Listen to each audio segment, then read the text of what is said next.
Perkenalkan, saya Safa NPM 27. Di sini saya akan menjelaskan kegunaan dari font. Ini adalah font huruf. Nah, fungsinya untuk memilih huruf. Misal di sini Ctrl A, kita memilih huruf. Mungkin cara cepatnya yaitu Ctrl Shift F. Nah, misal kita pilih Times New Roman. Kita pilih Times New Roman, terus di OK. Sudah ganti Times New Roman. Yang kedua yaitu font size. Di sini memilih ukuran huruf atau cara cepatnya Ctrl Shift P. Nah, kita pilih misal ukuran 11 atau 12, 11 sih. Kita oke. Nah, ini ukurannya 11. Yang ketiga yaitu ini adalah grow font, memperbesar huruf atau cara cepatnya yaitu kontrol perbesar, ya Allah, maaf, kontrol shift perbesar. Nah, jadi diperbesar gini. Nah, untuk yang sebelahnya ini adalah shrink font, itu memperkecil huruf. Cara cepatnya kontrol shift perkecil. Nah, sudah kecil. Yang selanjutnya yaitu change case. Nah, ini berfungsi untuk memilih huruf, misal di depannya lebih besar atau diperbesar semua. Nah, ini sentence case berfungsi untuk yang depan saja besar. Kalau lowercase ini kecil semua. Kalau uppercase ini besar semua. Kalau kapitalis S word ini yang huruf depan besar. Nah, misal ya, di blok dulu, kita pilih uppercase. Nah, sehingga bisa berubah menjadi besar semua. Atau kita kembalikan. Atau cara cepatnya Shift F3. Nah, ini yang depan sendiri yang besar. Terus F3 lagi, ini besar semua. F3 lagi. Nah, pokoknya Shift F3.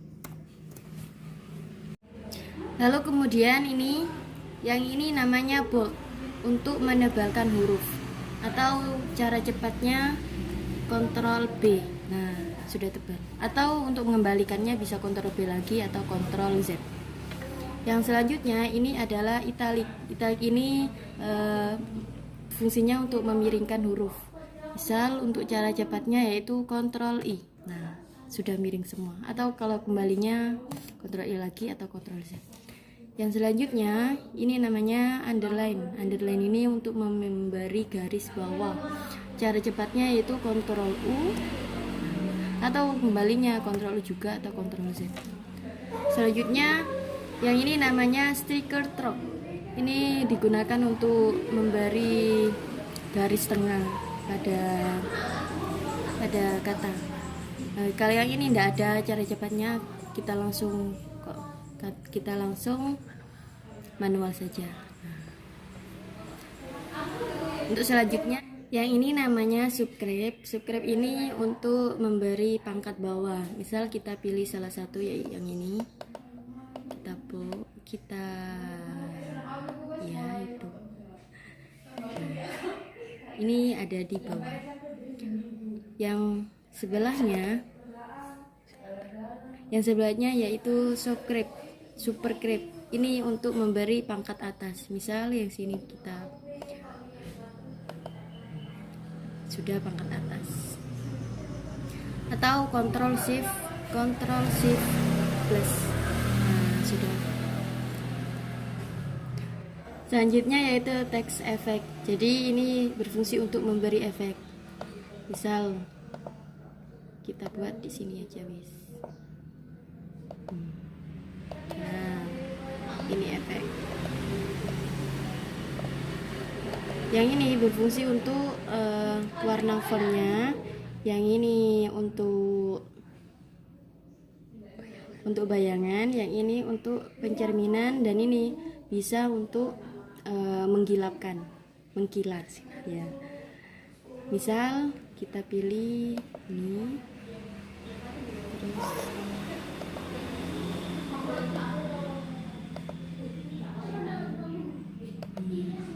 kan. Udah. Selanjutnya ini namanya text highlight color, jadi memberi kayak stabilo. Misal di sini kita blok dulu, nah kita beri stabilo, bisa memilih warnanya, misal warna kuning, atau kayak kembalinya Ctrl Z atau kembali. Selanjutnya ini namanya font color, jadi memilih warna untuk katanya. Misal kita buat warna, nah ini ada banyak warnanya, warna kuning, biru, merah. Untuk yang ini, yang terakhir, yang ini namanya clean formatting. Jadi clean formatting itu mengembalikan semuanya. Misal yang tadi di bold, tadi di italic, itu dijadikan itu kembali semula. Misal, nah jadi semula yang tadi pertama. Kenalkan, saya Laili Aziza, NIM 24, akan menjelaskan tentang paragraf. Paragraf terletak pada tab home. Di paragraf ada yang pertama bullet. Bullet ini untuk memberikan penomoran dengan simbol. Ini simbol-simbolnya. Kita coba yang ini. Maka terbentuk simbol itu. Kemudian kita kembalikan. Yang kedua, numbering. Numbering ini memberikan penomoran dengan angka, huruf, dan angka Romawi. Seperti ini. Kita coba yang angka Romawi. Maka akan terbentuk ini. Kemudian kita kembalikan lagi. Yang ketiga ini multi level list. Multi level list ini biasanya digunakan untuk membuat daftar isi. Kemudian ini decrease indent. Decrease indent ini untuk menggeser paragraf ke arah kiri. Karena ini sudah kiri, maka tidak bergeser.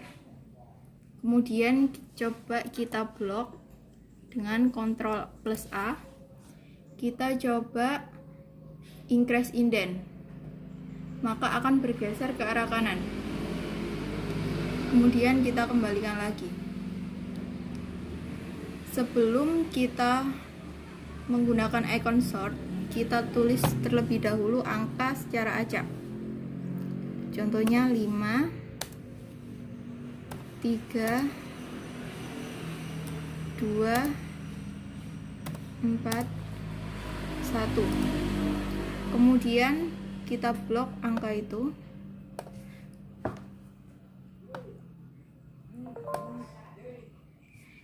Kemudian kita pilih sort.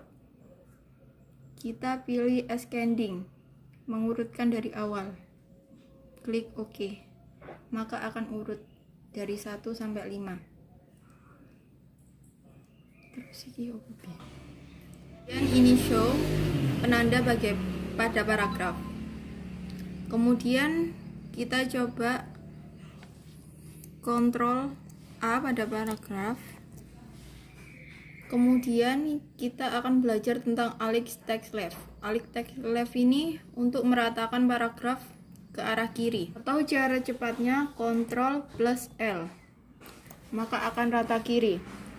Untuk yang kedua, kita akan mempelajari tentang center atau rata tengah.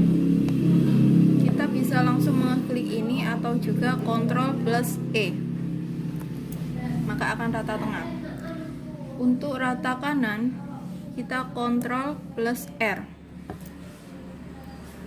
Sedangkan rata kiri kanan bisa langsung mengklik ini atau juga Ctrl+J, maka akan rata kiri kanan. Lalu ada line spacing. Line spacing ini mengatur jarak antar baris. Ada 1, 1,5, 1,5, 1,15, 1,5, 2,0, 2,25 dan 3,0. Sedangkan add spacing before paragraph ini untuk memberi jarak sebelum paragraf, sedangkan add space after paragraph memberi jarak pada setelah paragraf. Kemudian setting ini memberi warna pada paragraf. Contohnya kita pilih warna oranye, maka akan terbentuk warna oranye seperti ini. Ctrl A mana berarti? Kemudian kita blok lagi dengan Ctrl plus A. Yang ini, bottom border ini untuk memberikan garis pada paragraf. Bisa garis bawah, garis atas paragraf, samping kanan, samping kiri, atau semuanya. Seperti ini.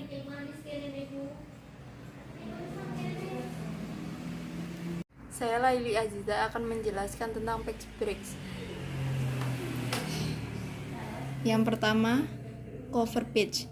Cover page ini untuk memberikan cover pada dokumen. Untuk blank page, ini untuk memberikan halaman kosong.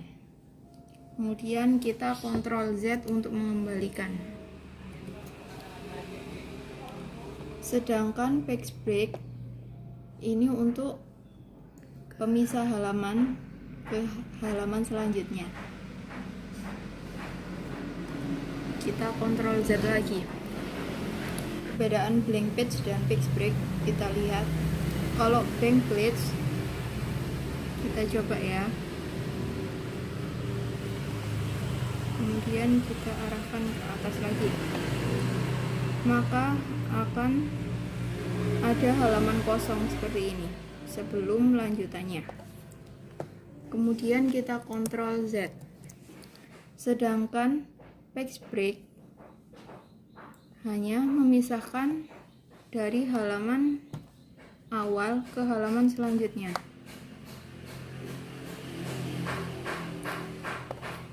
Hanya terpisah halamannya saja. Assalamualaikum warahmatullahi wabarakatuh. Nama saya Febila Santara Prestia, NIM 01. Sini saya akan menjelaskan tentang tabel.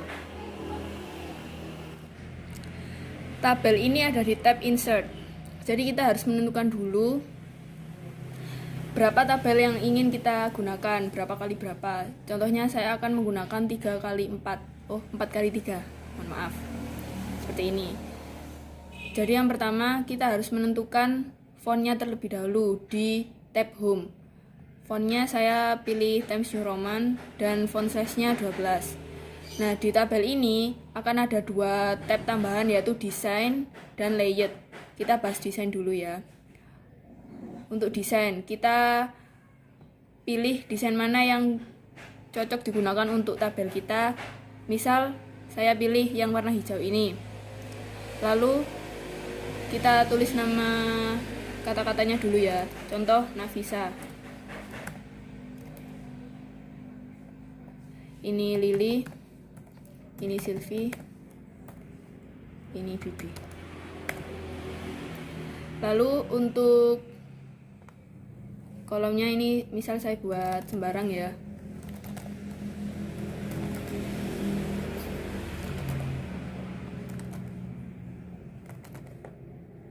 Ini kita blok.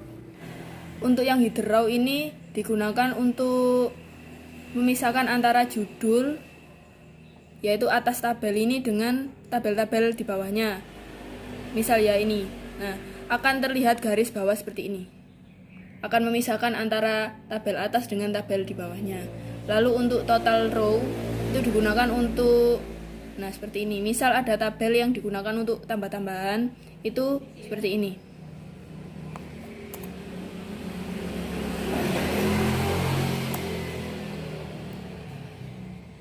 Jadi ada garis yang seperti ini digunakan untuk total. Lalu banded rows ini digunakan untuk memutihkan semuanya. Jadi ini tabelnya kurang ya, saya insert dulu.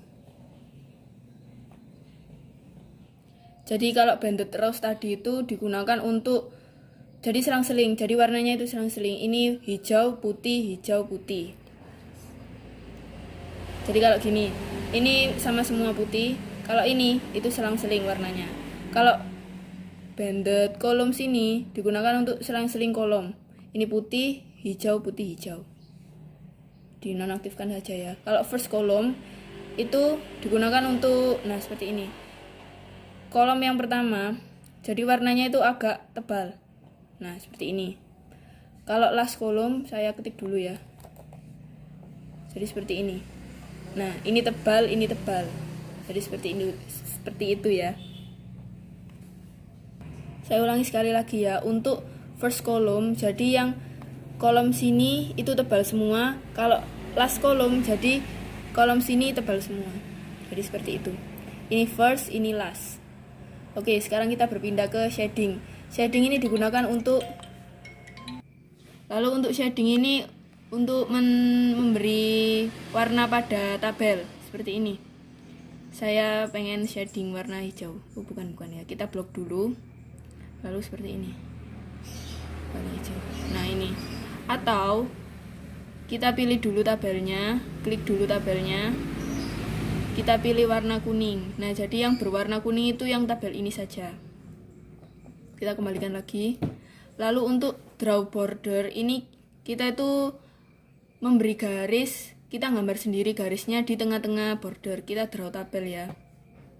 Nah, kita memberi garis pada tengah-tengah tabel seperti ini. Nah, kenapa garisnya seperti ini? Karena ini saya atur garisnya seperti ini. Nah, itu kalian bisa mengatur sendiri garisnya seperti apa. Nama saya Silvia Nur Aziza, NIM 17. Di sini saya akan menjelaskan tentang word art. Word art ada di tab insert. Kita cari ya word art. Ini word art. Kita pilih yang kita sukai. Pokoknya yang ini.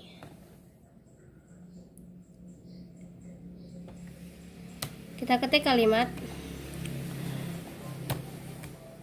Bibi cantik ya. Lalu kita blok tulisan ini, kita menuju ke home. Kita atur ukurannya, terserah selera. Terus kita ukur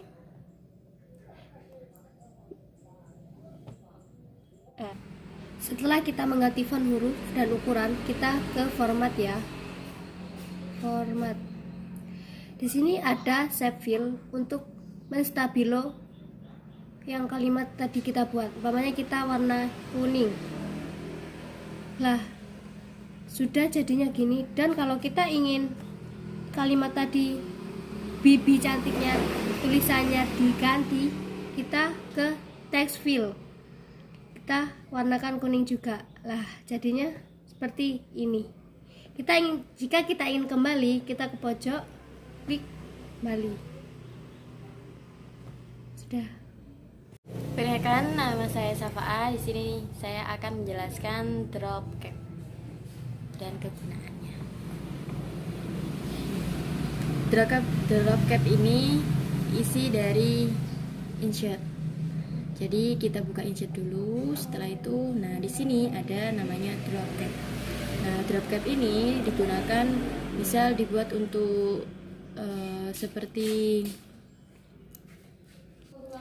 koran atau majalah yang huruf pertamanya itu besar. Misal kalau non ini kan tidak ada. Nah, kalau drop pad ini huruf depannya besar tapi yang bawahnya ini satu garis lurus. Nah, untuk yang ketiga ini namanya drop cap in margin. Jadi yang bawah itu ada di lurus depannya. Nah, fungsi. Nah, di sini kan dalam drop cap ini kan ada yang bawah itu. Nah, misal di sini ada namanya font. Jadi untuk memilih jenis hurufnya, misal kita buat atau Times New Roman. Nah, yang ini lain ini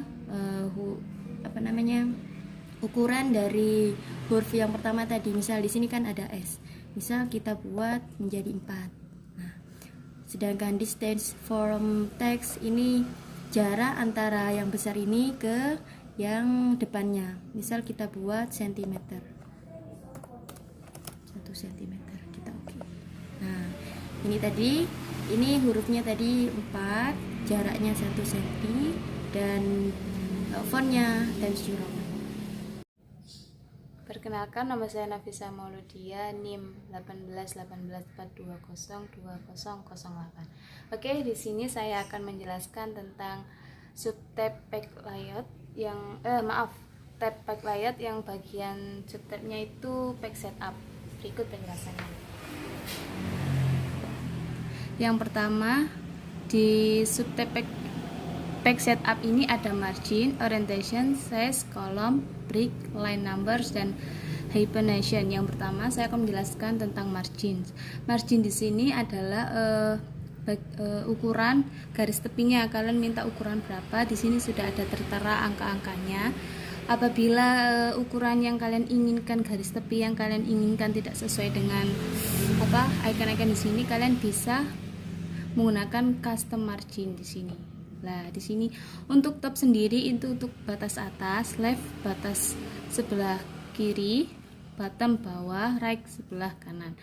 Oke, selanjutnya saya akan menjelaskan tentang orientation. Orientation di sini adalah tata letak kertasnya. Tata letak kertasnya untuk portrait sendiri itu adalah berdiri atau vertikal. Sedangkan landscape tidur atau horizontal. Yang ketiga adalah size. Size di sini adalah ukuran kertasnya. Nah, di sini sudah ada tertera ukurannya. Ada A4, A3, eksekutif, legal, letter, tabloid, dan lain sebagainya. Apabila ukuran kertas yang kalian inginkan tidak sesuai dengan ukuran yang sudah tertera, kalian bisa menggunakan more paper size lah di sini. Nah, di sini ada ukurannya. Kalau kalian ingin ukuran seperti untuk ukurannya, kalian bisa menggunakan width, height ini. Biasanya kan ada yang menggunakan F4 lah. Di sini width ini adalah ukuran lebarnya, sedangkan height ini adalah ukuran tinggi kertasnya. Apabila sudah diatur, kalian bisa menggunakan klik tombol klik OK. Nah, setelah itu yang keempat adalah kolom. Kolom ini adalah membagi satu halaman itu menjadi beberapa kolom paragraf. Yang pertama ada 1, 2, 3, left, right, dan sebagainya. Apabila kalian ingin yang diinginkan bukan itu, kalian bisa menekan more column lah seperti ini. Kalian ingin ukuran kolomnya sebelahnya, tadi kan ada left column sama right column lah. Sebelah left column ini ukuran lebarnya sekian, dan ini spasi itu ukuran spasinya tiap perkatanya. Selanjutnya saya akan menjelaskan tentang breaks. Break di sini ada beberapa pilihan. Yang pertama pick, column, text wrapping, next pick, continuous, event pick, out pick. Pick sendiri ini hampir sama fungsinya seperti pick breaks dan juga next pick. Itu fungsinya untuk mengganti halaman. Contoh ya, kita di sini. Nah, kita klik di sini, kita gunakan next pick atau page itu hampir sama.